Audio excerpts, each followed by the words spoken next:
aligaga ang mga DDS at mixed emotions ang mga kalaban nila, yung mga kakampings at mga pro-BBM dahil sa kumakalat na kwento na nahuli na daw, nadakip na daw si Bato para dalhin sa ICC. So yun po yung mga usap-usapan ngayon sa social media, So ito po sa post po ng Politico. Ito po yung kanilang headline. May nanghudas kay Bato.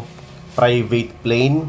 Cryptic post trigger buzz over De La Rosa's alleged arrest.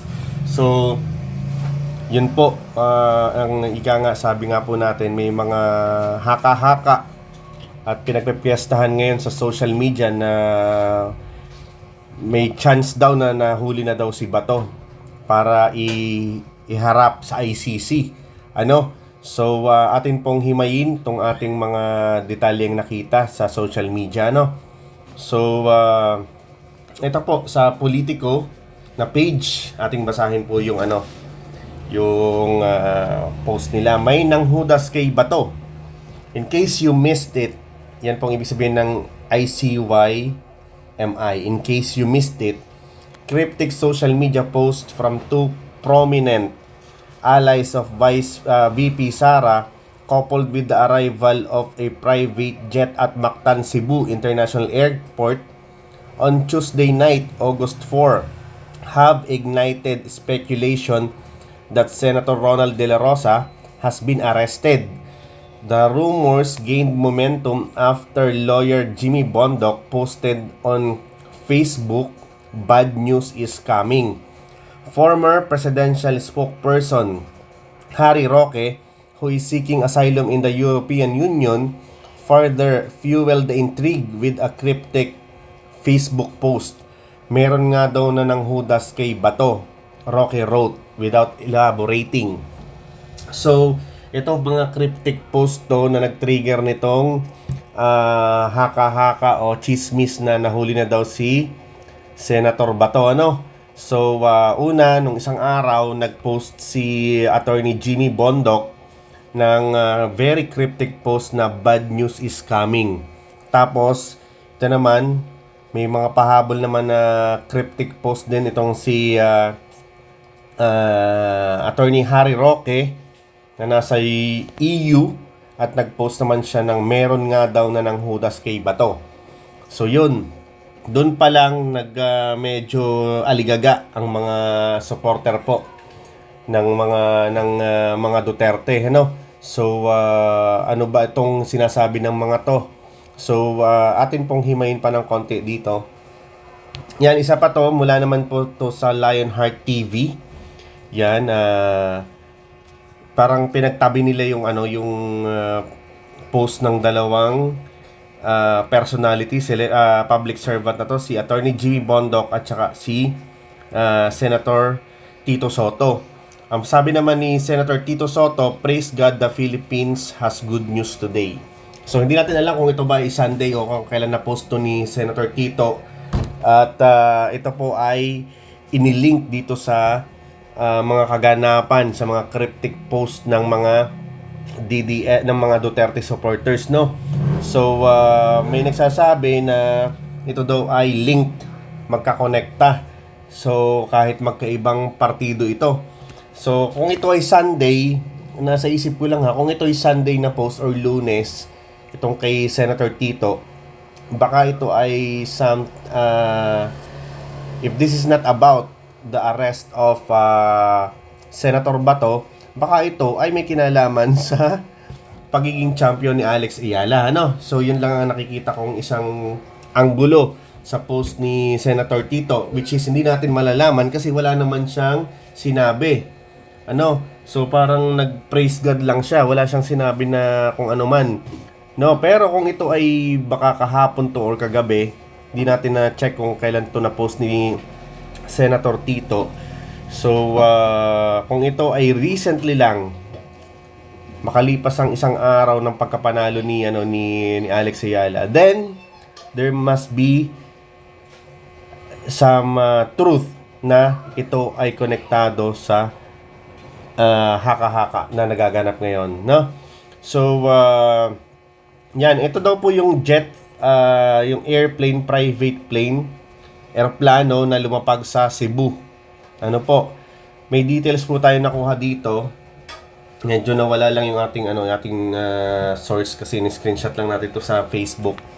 On August 5, shortly after 6 a.m., the aircraft departed from Mactan, Cebu. It was later identified by flight watchers at LATTE 92, an aircraft associated with the U.S. Army supported Athena Intelligence, Surveillance and Reconnaissance Program. Its possible missions include radar and signals intelligence, maritime monitoring, and information gathering over the West. Because it is a specialized surveillance aircraft, it is unlikely that LATTE 92 was carrying bato. So, tama. May point naman tong nag-post na to, ano? So, ito ay pagmamayari ng US, ano? So, alam niyo naman na ang US ay parang kontra din yan sa ICC. So, bakit nila ipapagamit yung kanilang eroplano para iharap si Bato de la Rosa sa ICC? So, kung ito yung pinagpepiestahan yung eroplano na di umano'y dumukot, nagsakay kay Senator Bato papuntang Hague, ay malabo po ito, ano? So, kasi nga, sabi nga nila, ito ay ginagamit sa signal intelligence, radar, monitoring, maritime monitoring, at may kinalaman to sa WPS, West Philippine Sea. So, medyo malabo to, no? So, kung ito yung pinagdududahan nyo, para sa akin, negative to, no? So, yan, nabanggit dito sa Politico article na yung private plane daw. So, yun daw ang isa sa mga nagpatibay daw ng haka-haka, ng chismax na aresto na daw si Bato. Bukod dun sa dalawang tweet post ng dalawang DDS, dalawang Duterte supporters, no? Dinagdag pa yung pag-praise God ni Senator Tito. So, kung ito yung nagpapatibay ng kanilang hinala ay negative kasi itong eroplanong to ay pagmamayari ng Amerika at sila ay, alam naman natin na under Trump administration ay parang sila ay not in line with ICC, ano?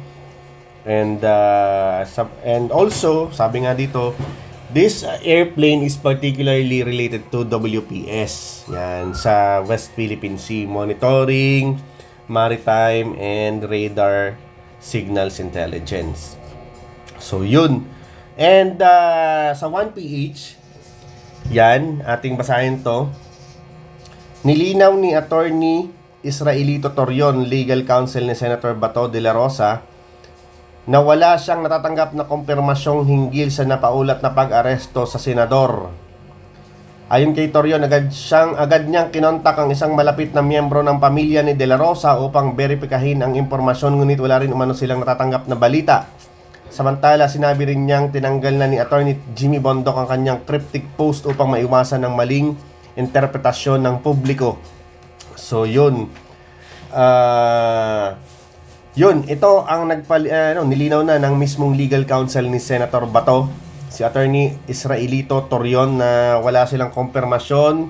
Tinawagan pa yung miyembro ng pamilya ni Bato at wala umanong natanggap na balita na gano'n, no? Eh, ang tanong, nasaan ba si Senator Bato? Baka sila yung nagba-biking. Mahilig siya sa mga gano'n yung malalaking motor na umaakit ng bundok. Mahilig siyang mag-gano'n kaya siguro nawawala si Senator Bato. At yun nga, inalis na daw, tinake down na daw ni Attorney Jimmy Bondoc yung kanyang cryptic post, no? Para maiwasan ang maling interpretasyon ng publiko. So, yun po ang update natin. So, kayo na ang bahala mag-interpret ng ating mga pinagsamasamang info dito sa ating video. Don't forget to like and subscribe para po sa mga hot topics sa Pilipinas. Maraming salamat and thank you sa ating mga viewers, and happy viewing nga pala dyan sa Taal, Batangas and Lipa City. and also sa mga taga M. De La Cruz Pasay and mga taga Marconi Street sa Makati City. Yan, mga avid listeners natin dyan. Maraming salamat for viewing, and sa mga random viewers po natin, happy viewing din po. Till next time.